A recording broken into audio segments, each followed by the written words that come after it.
My stepbrother slept with my wife and married her. 3 years later, I got my revenge. My name's Mark, and I'm 31 years old. I never thought I'd be writing about my life like this, but here I am, drowning in a storm of betrayal and heartache. It was a typical Saturday morning when everything changed. I woke up to the sound of my phone vibrating on the nightstand. Groggy, I reached out and saw a message from an unknown number. The text was short and cryptic. "I thought you should know. Alex and Laura are getting married." Alex. My stepbrother. My blood ran cold as I processed the words. Laura? My wife. I could hardly breathe. My hands shook as I stared at the screen, my mind racing through the implications. My heart felt like it was being crushed in a vice. I had always known that Alex and Laura had a close relationship, but I never suspected anything more. They'd known each other for years, and I trusted them both implicitly. They were my family. How could they do this to me? I got out of bed and stumbled to the kitchen. My mind was spinning. I needed to confront Laura. I needed answers. I couldn't think straight, so I grabbed a bottle of water and took a few deep breaths, trying to steady myself. When Laura came downstairs, I could see she was trying to act normal, as if nothing was wrong. But I could read her like a book. Her eyes were a little too wide, her smile a little too forced. I didn't waste any time.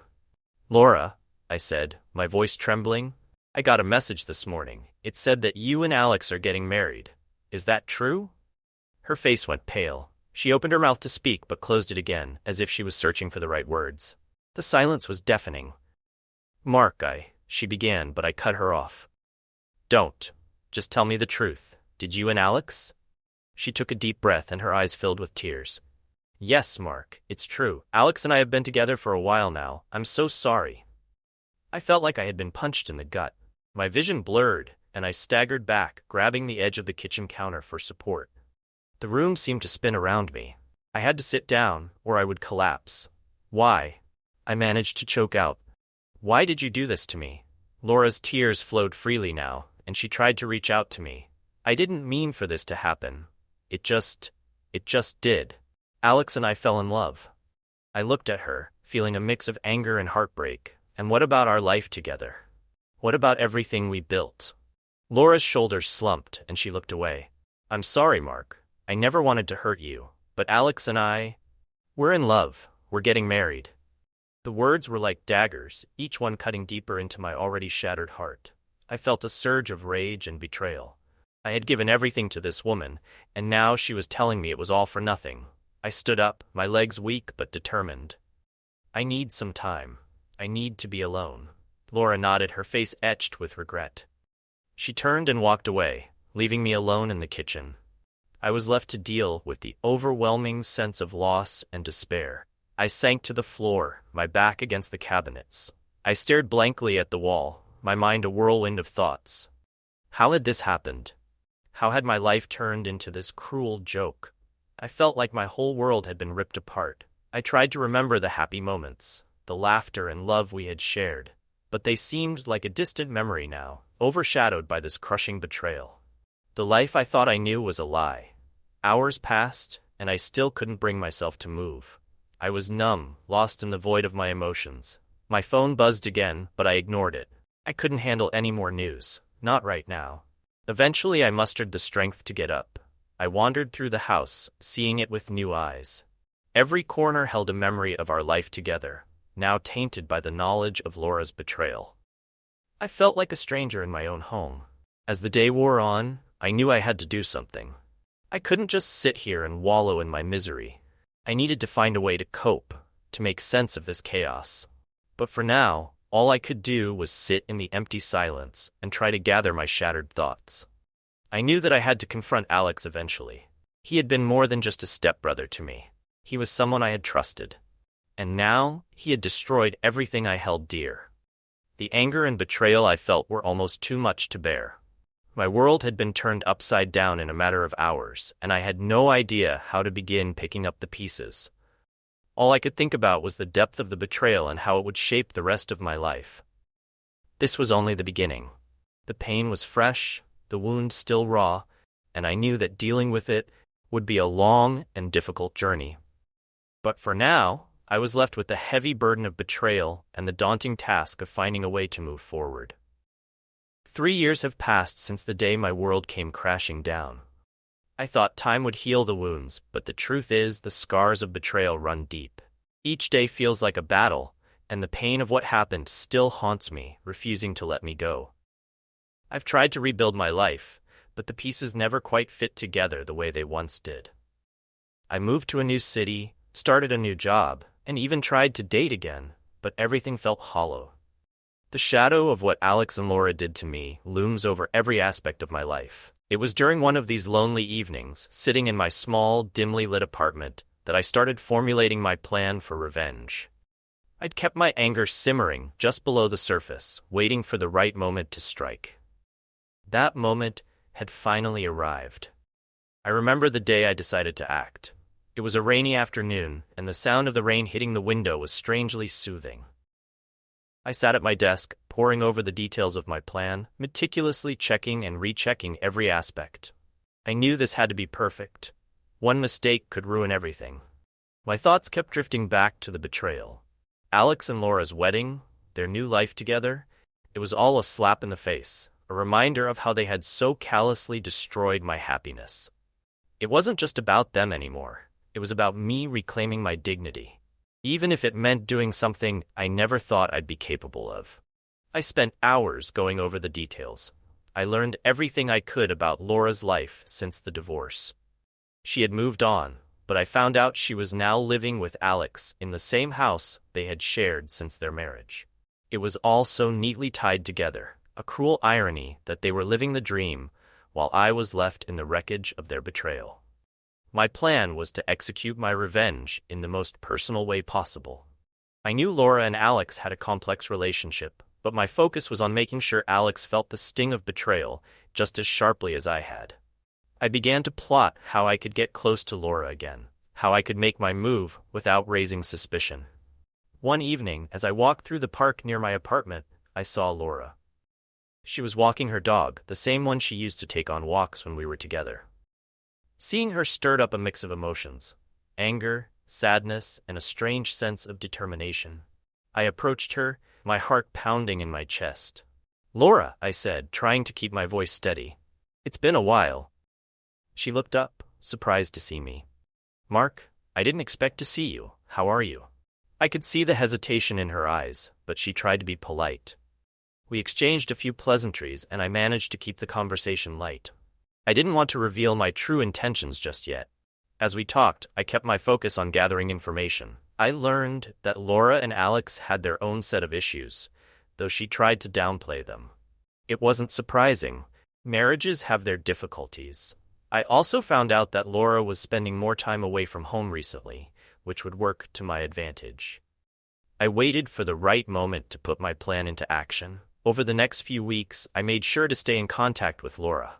We met for coffee a few times, and I slowly began to reinsert myself into her life. I was careful not to push too hard, not to make it obvious that I had ulterior motives. The day finally came when I felt it was time to execute the final part of my plan. Laura had agreed to meet me at her place for what she thought was just a friendly visit. I was determined to make it memorable. When I arrived at their house, I felt a mix of adrenaline and anxiety. I took a deep breath and walked in, my heart pounding. Laura welcomed me warmly, and we chatted for a while. I noticed Alex wasn't home, which was exactly what I had hoped for. As the evening wore on, I made my move. I had prepared everything in advance, had a small, hidden camera set up, and had ensured Laura was comfortable enough to let her guard down. The plan was to make it look like a spontaneous consensual encounter. The act itself was a blur, driven by anger and a sense of twisted justice. As I lay there afterwards, I couldn't help but feel a hollow victory. I had done what I set out to do, but the satisfaction was fleeting. The sense of revenge wasn't as sweet as I had imagined. I took the photos I had planned to take and made sure they were clear and undeniable. It was time for the final step. I sent the pictures to Alex, along with a brief message. "I thought you'd like to know what your perfect life really looks like." The next few days were a whirlwind. I watched from a distance as Alex and Laura's lives began to unravel. I could see the chaos from afar, but I remained detached, almost numb. The pain of my own betrayal was still fresh, and the revenge didn't heal it. It only added another layer of complexity to my already fractured existence.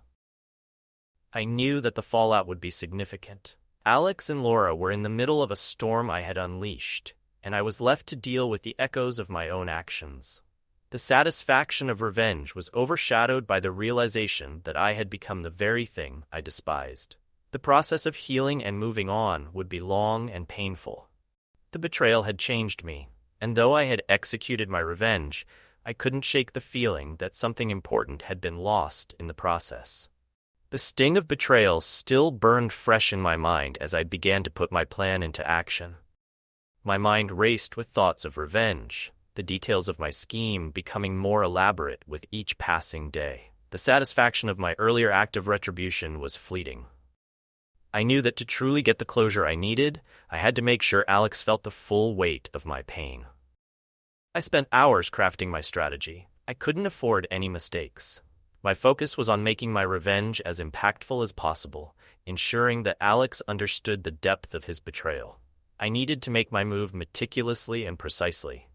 First, I needed to re-establish contact with Laura in a way that would give me the access I required.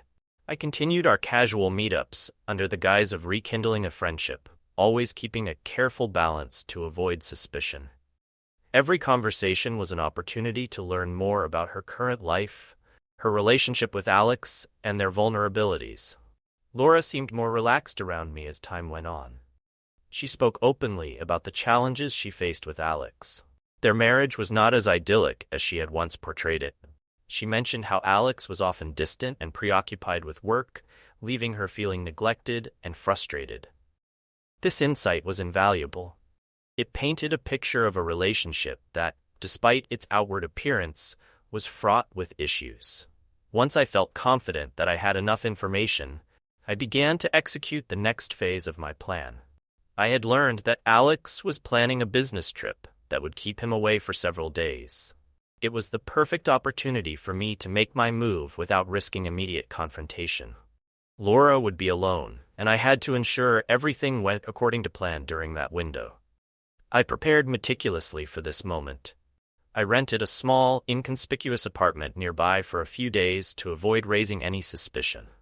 I made sure that my movements were tracked only by me, avoiding any digital footprints that could reveal my intentions. Everything had to be perfect. There could be no room for error. On the morning of Alex's departure, I arrived at Laura's house under the pretense of offering a helping hand.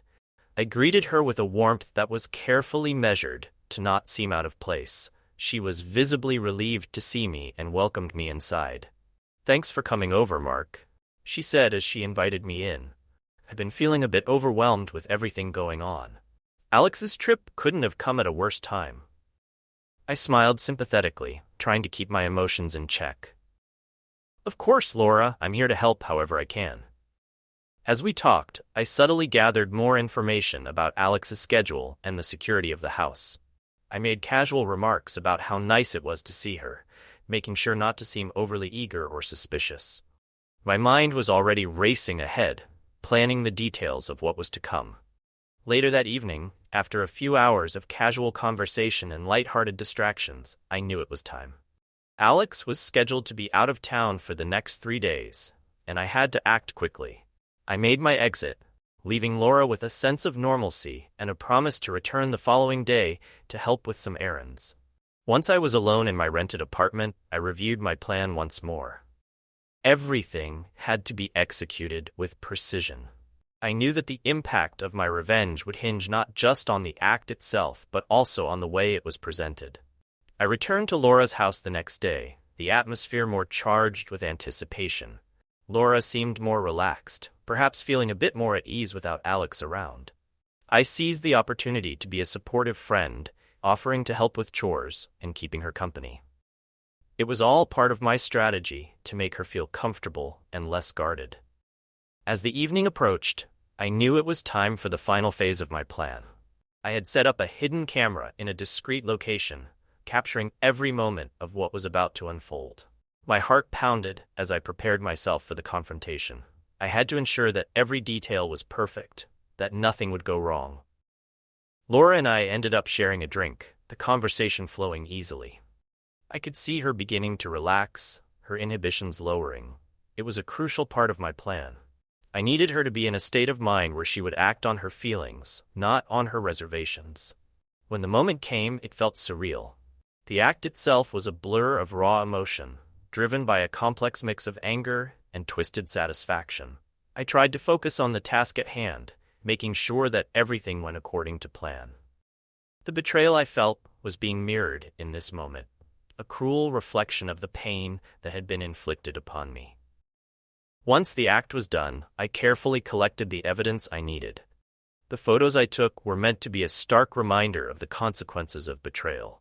I ensured that they were clear and compelling, leaving no room for doubt. I spent the night in my rented apartment, my mind reeling from the day's events. The thrill of revenge was overshadowed by the emotional toll it took on me. I had set out to make Alex feel the same pain I had felt, but I couldn't shake the feeling that I had crossed a line. The next morning, I prepared the final message for Alex. I carefully crafted a text that would deliver the news in the most impactful way. I wanted him to experience the same shock and betrayal that had consumed me. The message was brief, but potent. Thought you'd like to see what's really going on in your perfect life. See you around. As I sent the message and the photos, I felt a strange mix of relief and emptiness. The revenge I had sought was now complete, but it came with a heavy price. I had achieved what I set out to do, but the emotional cost of my actions left me questioning whether it was worth it. I knew that this was only the beginning of the fallout. The repercussions of my actions would be far-reaching, and I was left to grapple with the reality of what I had done. The road ahead would be fraught with challenges, and I had to confront the aftermath of my choices. The days that followed my act of revenge were a whirlwind of emotions. The sense of triumph I had initially felt had quickly begun to fade, replaced by a deep, unsettling emptiness. I watched from the sidelines as the storm I had unleashed wreaked havoc on Alex and Laura's lives. The echoes of my actions reverberated through every corner of their existence, and I was left to deal with the consequences of my own making. The morning after I sent the incriminating photos and message, I awoke to a flurry of anxious thoughts. I had anticipated Alex's reaction to be intense, but the reality was even more chaotic than I had imagined. My phone buzzed incessantly with messages and calls from various numbers, none of which I recognized. Each notification sent a jolt of anxiety through me as I realized that the storm was just beginning. I had been bracing myself for Alex's response, and it came sooner than I had expected. My phone rang with an unfamiliar number, and when I answered, the voice on the other end was unmistakable. It was Alex, his voice tight with barely contained fury. "Mark," he spat out, his voice trembling. "I got your message." I felt a dark satisfaction as I heard the anger in his voice, but I forced myself to remain calm and collected. "Alex," I replied, my tone steady, "I trust you received the photos as well." There was a pause on the other end, and I could hear Alex's heavy breathing. "You've got a lot of nerve, you know that? How could you do this? What is wrong with you?"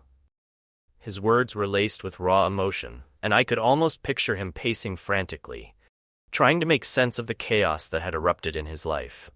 I took a deep breath, trying to keep my own emotions in check. "It's not about what's wrong with me," I said quietly. "It's about what's wrong with you and Laura.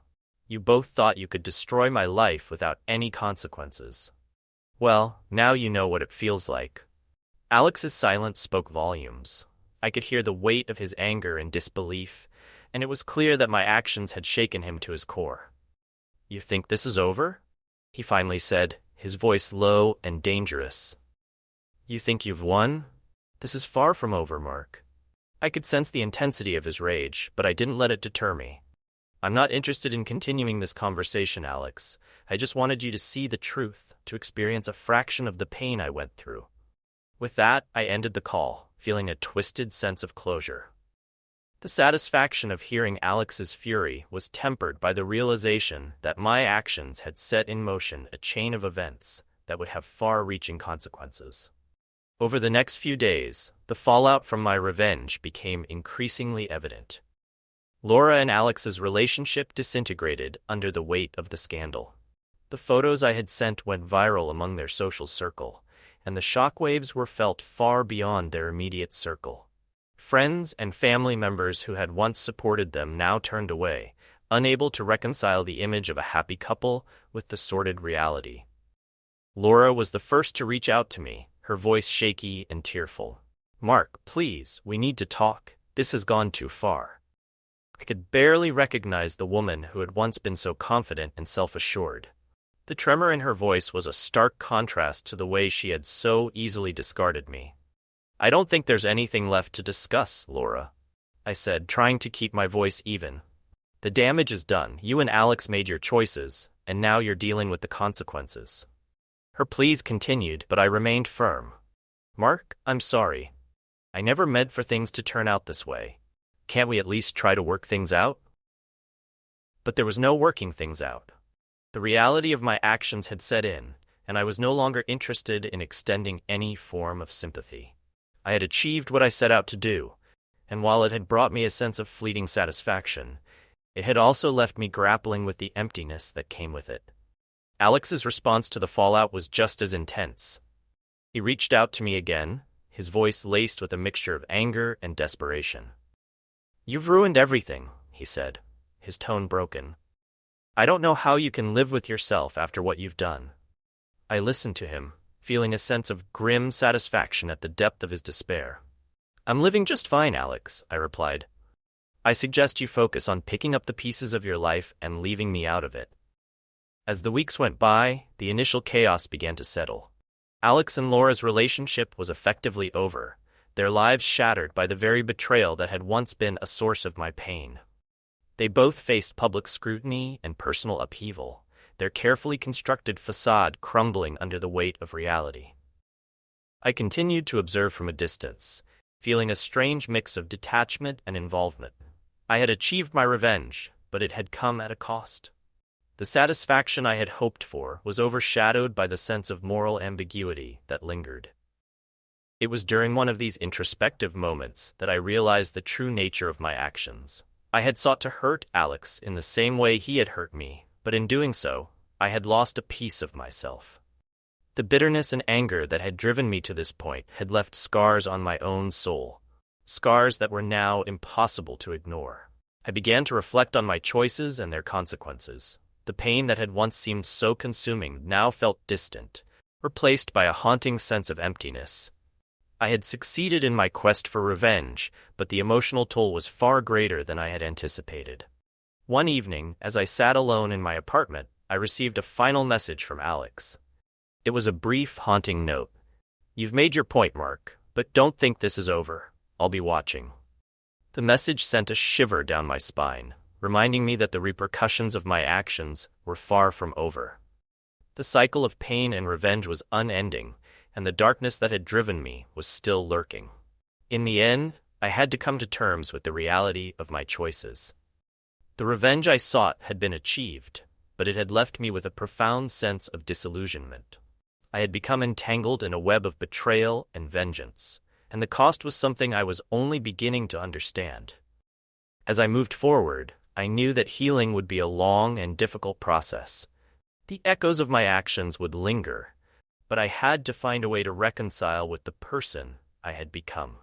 The path ahead was uncertain, but it was clear that the journey to redemption and self-forgiveness would be one of the most challenging I would ever face. Thank you for watching.